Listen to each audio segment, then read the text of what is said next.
Yes. Well, negotiations are tough, though.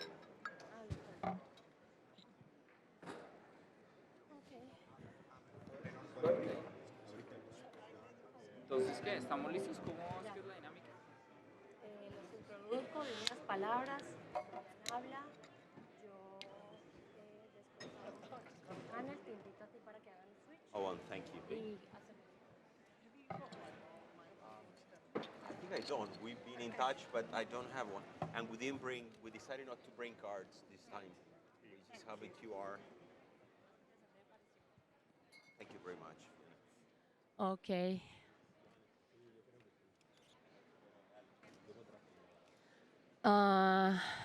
Good afternoon, everybody. Dear participants, ladies, Ambassador, Fiona, Julian, Vice President,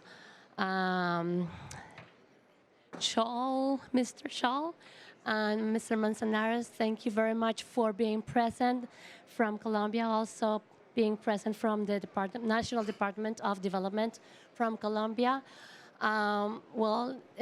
It's my pleasure for me being the moderator for this panel, Catalyzing Green Recovery.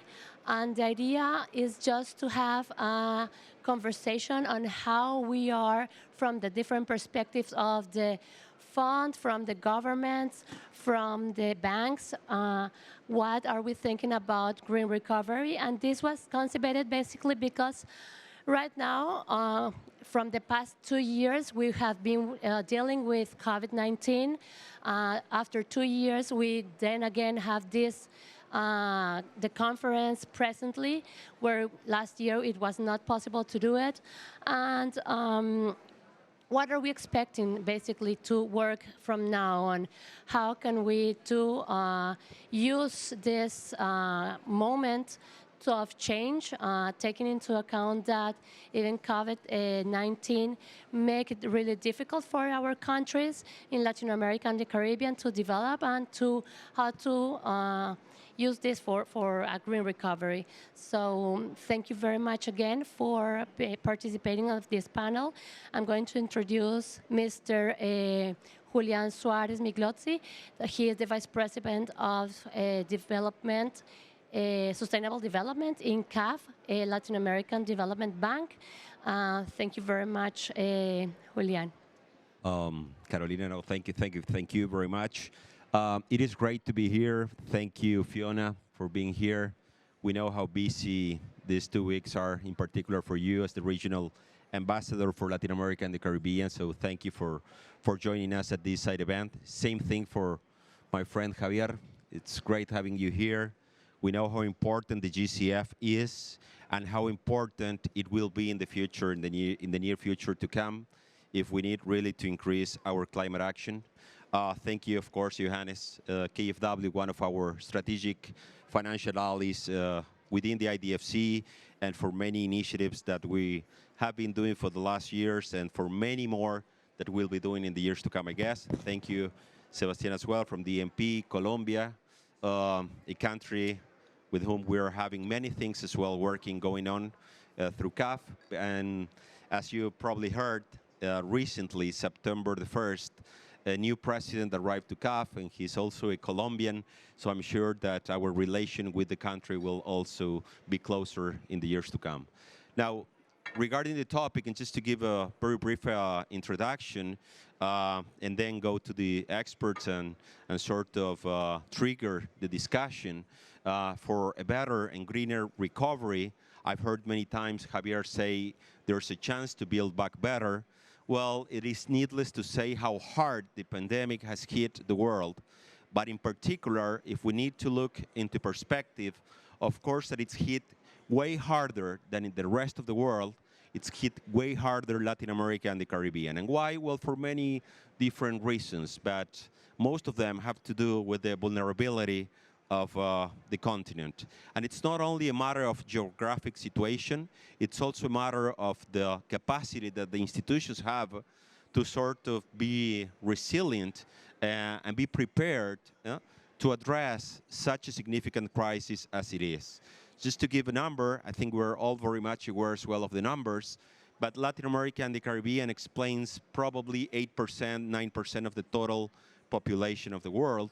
It explains less than 13% of the total greenhouse gas emissions, but throughout the pandemic, it explains 1/3 of the total casualties. So of course, it's hit very hard what our region. Economic-wise as well, our economy, Latin America and the Caribbean, was the economy that was hit the hardest of the world, and for a continent that is still the most unequal continent of the world, that has several implications. Had we taken lessons from what happened in year 2002 with the pandemic SARS, had we taken and addressed lessons from what happened in 2012 with the H1N1 pandemic, probably that 1/3 of the total casualties of the world will not have been that bad. The countries, particularly those in Asia, who took lessons, who understood that they needed to strengthen capacities in the health sectors to better address future episodes, like those pandemics in the past, have not suffered likewise, at least not that much, right? So the good news, though, is that we have taken note, and we're all here to discuss on how to move forward, how to be prepared, better prepared in the future for additional crises, right? And I think that the call for action, that we're all here working towards that call for action, implies a much stronger cooperation at every level.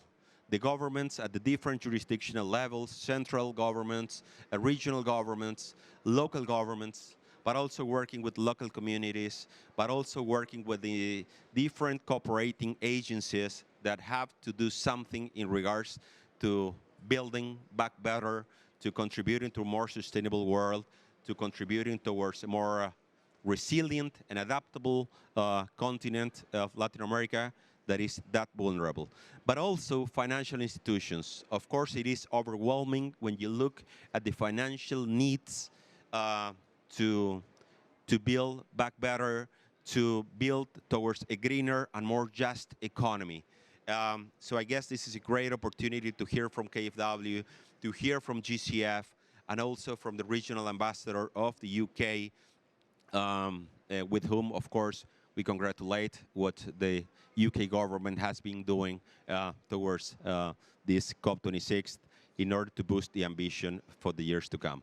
I end up just saying that our new administration, as I said, President Diaz Granados started just this September the 1st, has actually as well made a call of action, has actually made a declaration that I think we just released it today, saying that CAF will be, in the next 5 years, will transform to be the Green Bank of Latin America and the Caribbean. And that has many, many different implications. But one of those is that will increase significantly our green financing, direct green financing, but also indirect green financing.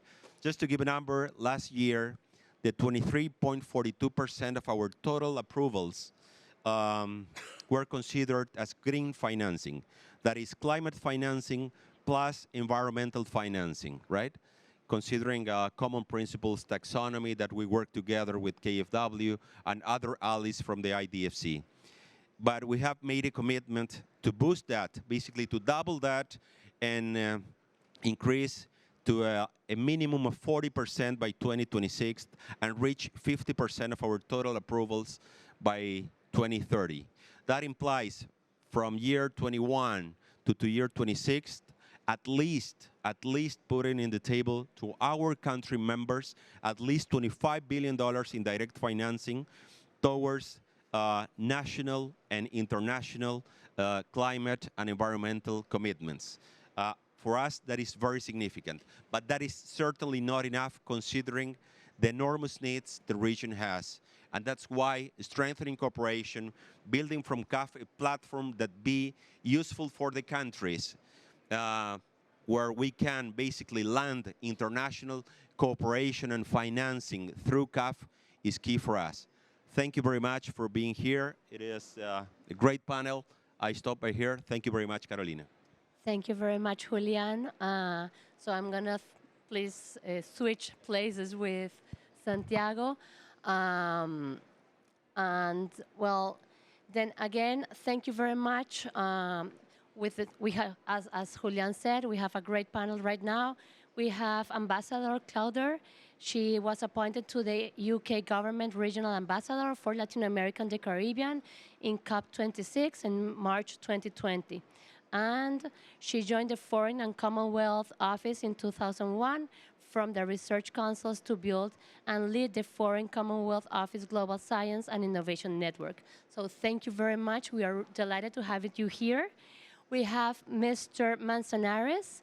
Javier Manzanares is the Deputy Executive Director at the Green Climate Fund, and he is prior to his current role, he was the director and representative of UNOPS in Mercosur region based in Argentina. Thank you very much for your participation. Santiago Aparicio, he is Environmental and Sustainable Development Director at the National Planning Department at Colombia. He's the leader in sustainable development and innovation strategies experienced in social entrepreneurship. So thank you very much. And we have Mr. Johannes Skoll. He is the head of the Division of Energy and Financial Sector in Latin America and the Caribbean and KFW Development Bank from Germany.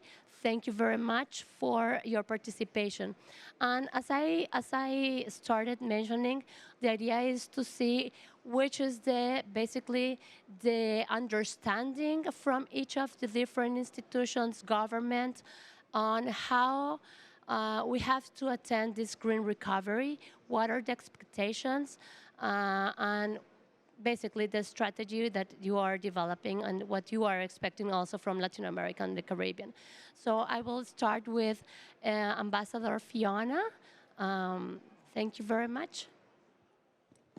Thank you very much. And thank you also for the recognition of the work on this COP26 conference.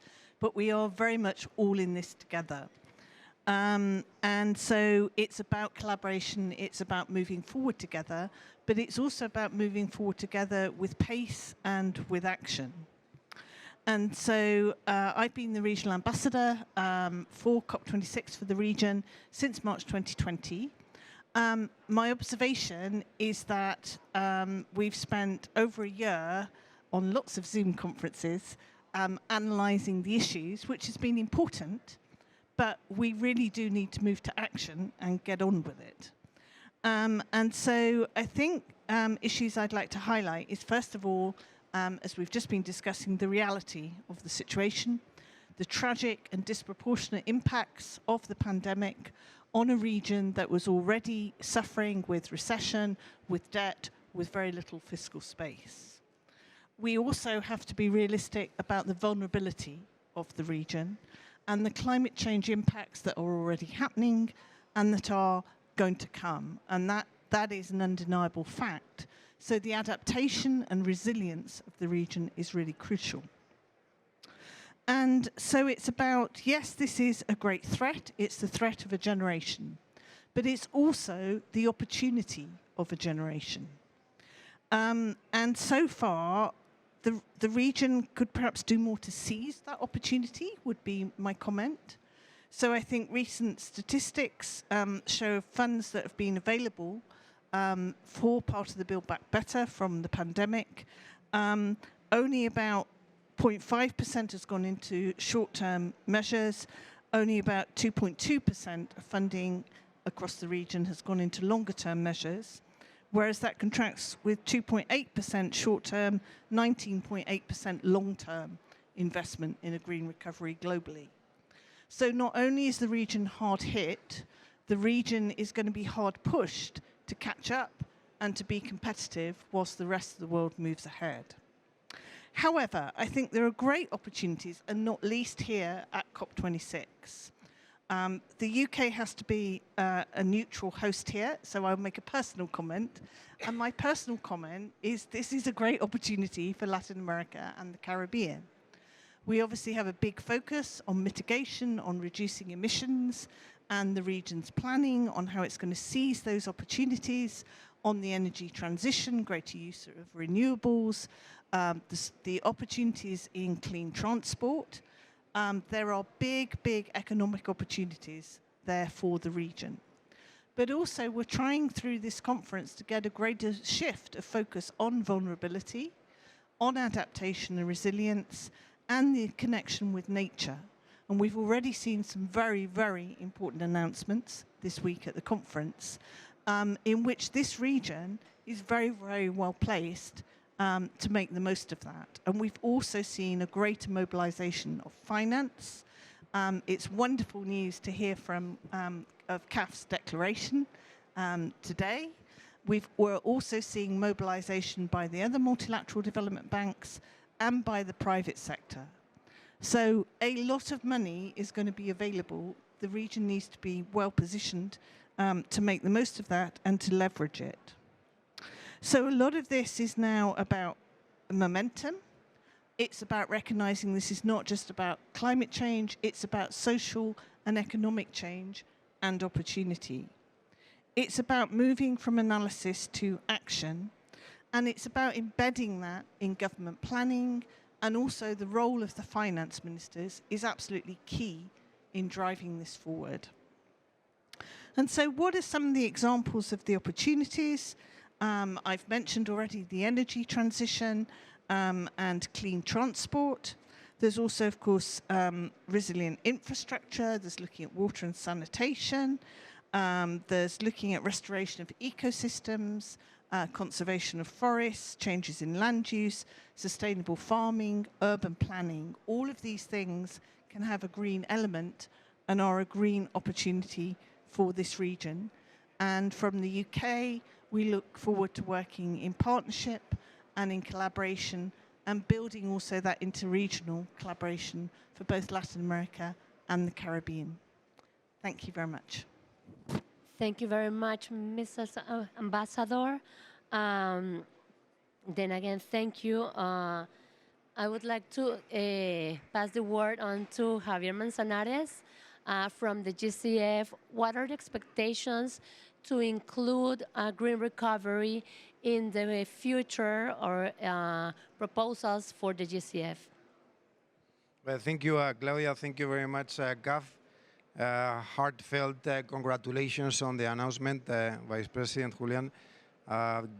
If I hear well, Green Development Bank for Latin America and the Caribbean, we can definitely use your leadership. The amounts are very significant, $25 billion in climate and environmental action. So very much welcome, congratulations. And within that period of growth and expansion, would be very proud to partner with CAF and multiply scale and resources. Having said that, I would like to make a couple of comments on the situation. It's no foreign to anyone here. So we're definitely talking about an economic collapse that the COVID-19 has caused. According to our records, the number of people suffering from food insecurity has doubled from 2010 to today's days.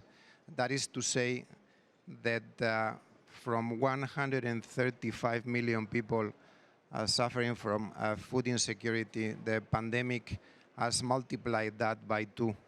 So our records indicate that it's about 270 million people suffering from food insecurity. In addition to that, also a large part of the population has gone into unemployment, so putting an additional 500 million people falling below the poverty line. In addition to that, the pandemic has also eroded decades of economic growth and has put several of the countries, and particularly some of them in the region, Latin America and the Caribbean, are a situation where they have to increase the levels of debt, and they are suffering from a reduced access to affordable long-term finance. We do expect within the next year to have to start some negotiations on the debt for a climate swap. And if that is the case, important institutions like CAF, like KFW, like the GCF in supporting that debt to a climate swap can truly take part by embedding climate action into the building back better and greener. What has the GCF done? Not so much on what is it that we are doing, how did we react to the consequences of the pandemic? So Carolina, that was your question. And I would like to share with you that from the beginning of the pandemic, we enforced that every single concept note and funding proposal would come not only with the usual co-benefits. So we analyze all the projects within our investment criteria, and apart from the usual one of paradigm shifting in relation to climate change and being the efficiency and effectiveness, and that is country-driven, but particularly that we emphasize on the sustainable development, and each one of our concept notes and funding proposals have been aiming at getting job creation. So we want to see the interventions from the GCF. They are not only related to a climate action. They're not only related to lowering emissions and increasing resilience and supporting communities to adapt to the effects of climate change. We also want to see that there is an element of job creation. And fortunately, we have had during 2021 the year of the largest amount of programming. It has been $3 billion 2021 alone, for an accumulated amount of $10 billion. That's our portfolio of approved funding proposals, that when you add co-financing from entities like KFW, like CAF and several others, the total portfolio is about $37 billion in climate action, both in mitigation and adaptation. That's for 190 projects and benefiting about 123 countries. So my summary of my message is look very deeply into the co-benefits. We look very deeply into job creation in all of our interventions. Over to you. Thank you. Thank you very much, Mr. Manzanares. Then I would like to ask Mr. Scholl, from a bank perspective, what is the strategy that the KFW is getting to develop, or if it has a strategy on how to work with green recovery and taking into account what we are living right now? Yeah, thank you very much. And let me start by thanking CAF again for the invitation to this panel and for putting this important topic on this panel. And it's true, we are strategic partners, and that's maybe not something that you already know, but we are planning to sign a loan in 2 weeks' time. Oh, you know, okay. So, and with this loan, you're actually going to become probably our largest partner of KFW Development Bank, non-sovereign partner, and that I think shows already the level of trust and that we put into CAF, and the news that your new CEO just announced that CAF is going to become the Green Development Bank of Latin America is of course something that we are very, very happy about. So congratulations on that. Yeah, regarding the pandemic and green recovery, let me start by sharing maybe some very personal insights from the work on how that affected my work and our work in the development bank in 2020. So what happened in 2020? 2020 was basically the year of the development banks. The pandemic hit hard, and what happened suddenly in our own bank in KFW was that with the lockdowns, with companies going into lockdowns, the German government set up a huge program of support to the German economy. And that was basically delivered by KFW from one day to the other. So each department in our bank actually had to seed one employee to the department that executed the Corona support in Germany. So I have 6 people in my division, and I had to seed one person to support our Corona programs in Germany. And I was the one who always had to clear her weekend hours, you know, that she worked on Saturday, she worked on Sunday, and I started asking, take a weekend off. And she said, Johannes, I have 140 credit approvals on my table. If I don't deal with these, on Monday, there's going to be 1 or 2 companies in Germany that have gone to bankruptcy. Yeah, that's what happened. And that's not only what happened in Germany, that happened in many other countries around the world as well. So that was a struggle for survival in a sense, I think, that we have not seen before. And well, I had the division of finance and energy in Latin America. So what we usually do is that we finance projects or climate-friendly investments in Latin America. So our department has a 1.5 billion per year, more or less, to Latin America. Usually before the pandemic hit, that was 80 to 90% climate-relevant investments. I don't know the overall numbers in KFW right now, but I mean, for Latin America, that was about 80, 90%. With COVID, this number came down. We made the same amount of funding over the past 2 years, more or less, but maybe 30 to 40% was related to climate change. And that had to do, of course, with the demand of the countries, of the demand of our partners, of the other development banks that executed the COVID programs in their countries. So we provided a large loan to COFIDE, for example, in Peru, that executed the Peruvian program to support them with liquidity in the Corona program.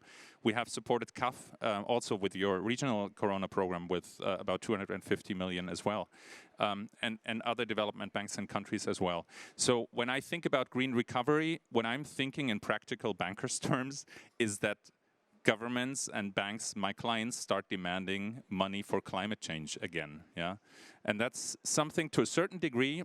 We have never gone to zero through this pandemic, and that's, I think, also something remarkable. Just last week, we signed with the Colombian government, together with IDB, with AFD, KFW, the Korean bank, the Swedish, I think, were part of that transaction as well, and the UK government as well. A huge climate support, sustainable development loan to Colombia in the middle of an ongoing pandemic. I think that's really encouraging that there are countries and institutions that, despite of the huge need of financing for survival and for emergency, push this agenda forward. And I hope very much that we're going to see more of that in the future. So what are we concretely doing? I think one thing that I wanted to mention is we keep financing climate-friendly investments and hopefully more in the future. But what we also see is that we need to support our partners in tapping other sources of finance as well. A development bank is not just a financier. I think our role is changing also. And in the future, our role will be more that of an enabler and helping our clients, our partner, to access funding. And then the capital markets come into play. And that's also something I just wanted to highlight because the capital markets, it was not just yesterday, it happened already a couple of years ago, but there is a huge demand for sustainable investments. There is money out there that is looking for opportunities to invest into climate-friendly investments. And if you look at the green bond market, the global green bond market that is really picking up and growing with incredible speed. But if you look where this development is happening, this is happening mainly in the developed countries, in China as well. And Latin America has seen a huge development, but is lagging very much behind. And if you take out Brazil, it's almost, it's very limited, the kind of development. So we set up, for example, a fund, the Latin American Green Bond Fund, that we're actually going to launch tomorrow at the German Pavilion, that seeks to leverage funding for the green capital market development in Latin America, support issuers, new issuers, first-time issuers with accessing the market. So if you're interested to learn more about that, I'm happy to invite you tomorrow. One last sentence, what do you expect from Latin America? I think what I would expect from Latin America is exactly what CAF is doing right now. There's the new CEO of CAF in the middle of the pandemic, standing up and saying, you know, my clients are demanding money for overcoming the COVID implications. But he says, I want to convert CAF into a green bank. And I commit 40% of my portfolio by 2026, if I'm not mistaken. And another target to 2030, 50%. I thought, my God, this guy is inspiring, you know? And this is, I think, that kind of ambition, and that level of commitment, I think, is needed to move this forward. So with that, back to you. Okay, thank you very much, Mr. Scholl. Now, Santiago, could you please also tell us what is happening in Colombia from the National Development Planning Strategy? Okay. Thank you very much for the invitation. Thank you again for hosting us and organizing all this like gigantic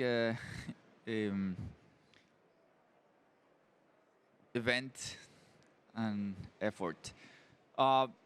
First, to state that we have been since the last 6 years having in Colombia a green growth strategy. So when the pandemic arrived, we were at some point much more prepared than were other countries, because we already have a public policy of green growth strategy toward 2030. So that gave us an advantage because we already have like all the statistics and a more clear path of how should we focus the green recovery.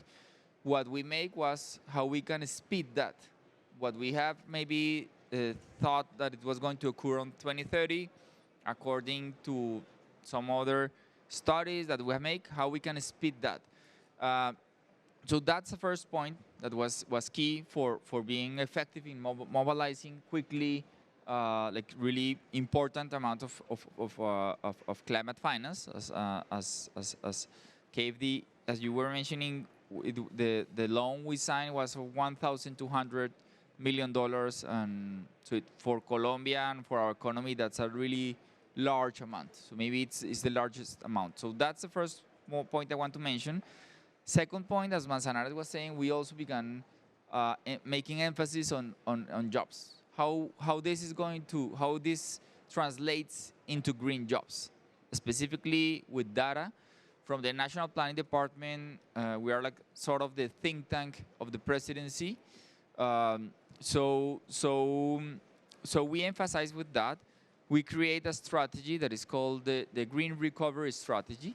That is a strategy that has informed several different public policy and instruments, as it informed the loan we were talking.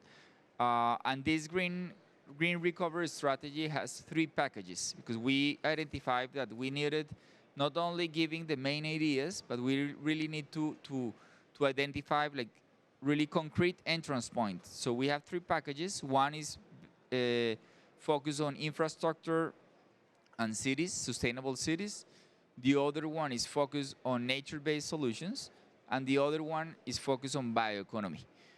So with these 3 packages, each package has specific actions already identified, so that it was more easy for materializing those actions. For example, if we were talking about building sustainable houses, then if we were going to make a huge program of housing in Colombia, we find the entrance point for stating the co-benefits that exist if that housing was sustainable versus if the housing was not sustainable.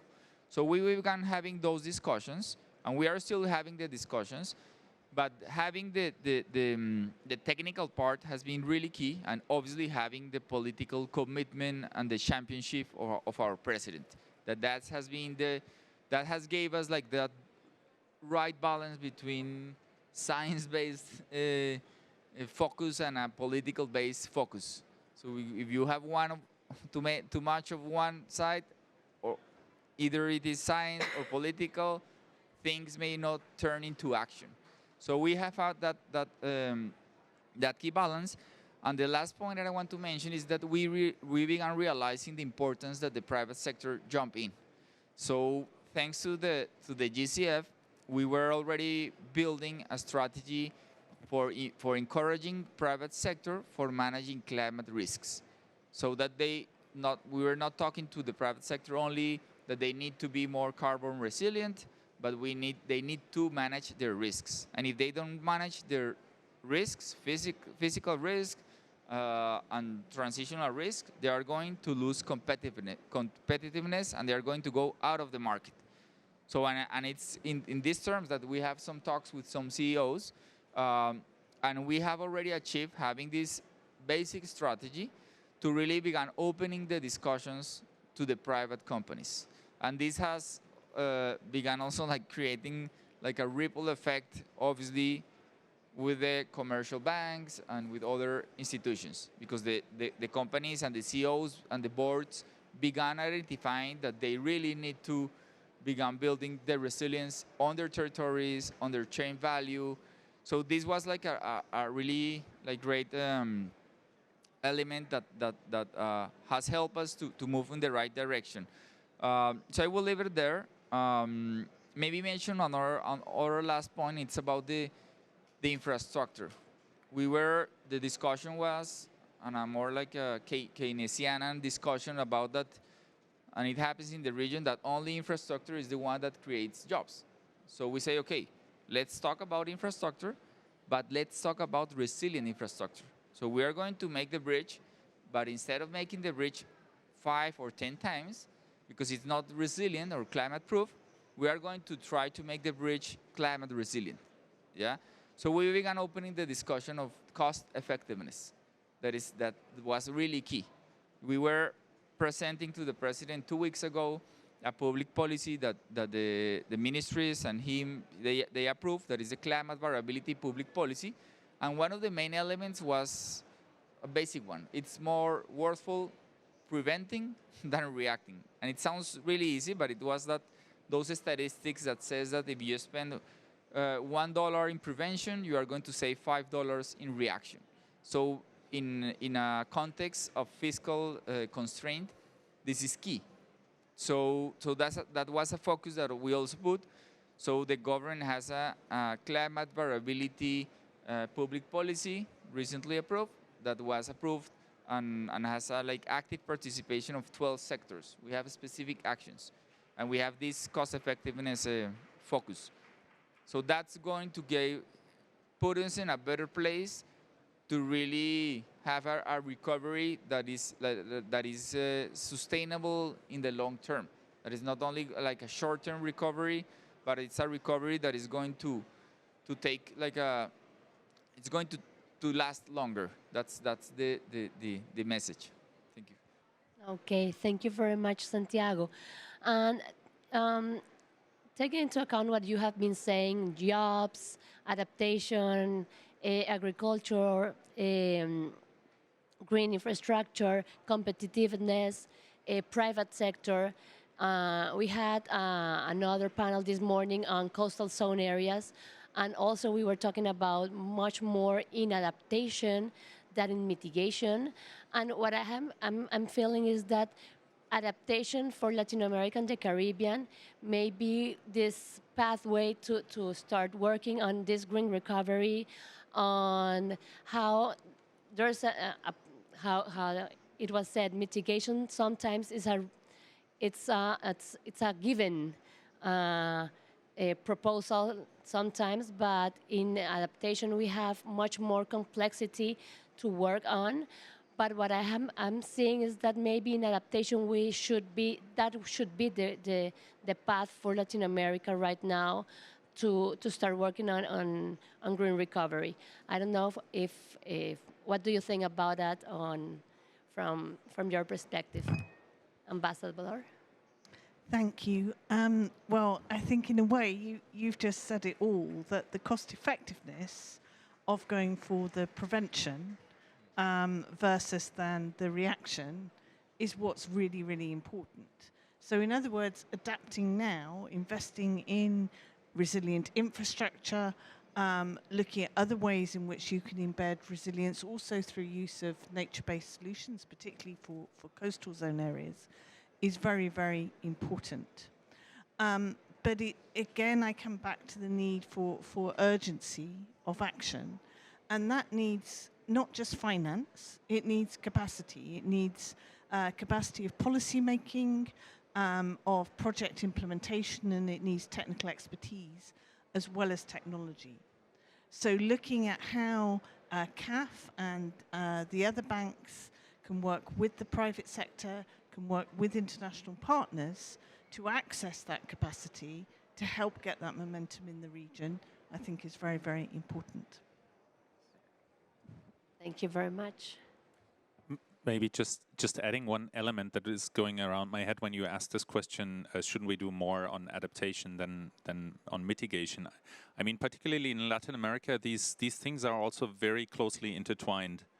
Because I mean, what you're seeing in many countries is also water stress, droughts. For example, Brazil is a really good example, and Latin America is a comparably green continent already. Yeah, I mean, the energy matrices, with the exceptions of a few countries, are pretty clean if you like in worldwide comparison. But the reason is because they depend very much on hydroelectric energy. And if suddenly the rain stops falling, I mean, this has a huge impact on your energy security also in your countries. And of course, governments are thinking about how to deal with that. And if Latin America tomorrow decides, look, we need tons of new thermoelectric power plants, that's of course something that is obviously not something that we would want. Yeah. So I think adapting to climate change at the same time contributing to mitigation there is something that one should not lose sight of. I want to highlight one specific theme, and it's one that our host has been pushing, and it's about the importance of nature. We have been acknowledging the dependence we have on fossil fuels, and how sooner or later we are going to have a more each time more fiscal problems. Yeah, because we are seeing that our incomes are decreasing.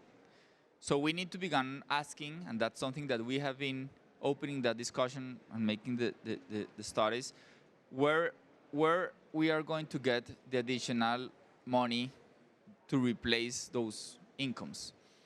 And there is where it jumps one of our comparative advantages, that is the having in only 1% of the world territory, having 10% of the biodiversity. And there is where bioeconomy enters into the chessboard. Yeah. And I mentioned this because we have some projections of how in 2030 we expect having 10% of GDP from bioeconomy. Yeah. And I mentioned this because we have been also making huge efforts in protecting that natural capital. This year, we have a public policy for strengthening the national areas of protected the system of national areas, another public policy last year for controlling deforestation, and we have been also collaborating a lot with the UK, with Germany, with Sweden, especially on these efforts, so that we don't, so that we prevent that the biodiversity crisis is going to take us of not being possible creating wealth from the natural capital. So that's a key element. And a second element, talking about cost effectiveness, we have been also beginning to position the importance of nature to create eco-reduction. How the nature is the one that builds eco-resilience, and how if we already have that green infrastructure, we don't need to build any other infrastructure that can replace this one. We can use this one and maybe complement it with gray infrastructure. So that's something, and I mentioned this because I think that the banks especially, they also need to have that transformation, and not only focusing on gray infrastructure, but also focusing on green infrastructure. But that obviously depends, it also needs a transition of teams, as it has to happen on the government. It also needs to have a transition of teams of capacities in the development banks and the other like institutions, because it's not easy like making the link, but I think that it's key for having a whole like resilience. Okay, thank you very much, Santiago. Well, for us, this is it's been a big pleasure. I don't know if someone has a question for our panelists, even though it's in streaming, so I'm not sure of that. However, well, thank you very much again. I will end this panel with 3 different remarks. Cost effectiveness is basic for any measure that is going to be implemented. Nature-based measures with green infrastructure should be starting to put into account much more. And the interrelation between adaptation and mitigation. I think that's for Latin America, as you said, really important. Is not only in adaptation and seeing that we don't emit that much of greenhouse gas emissions, but if we don't adapt, maybe we are going to be that increasing the greenhouse gas emissions. So thank you very much for this panel, and thank you, everybody.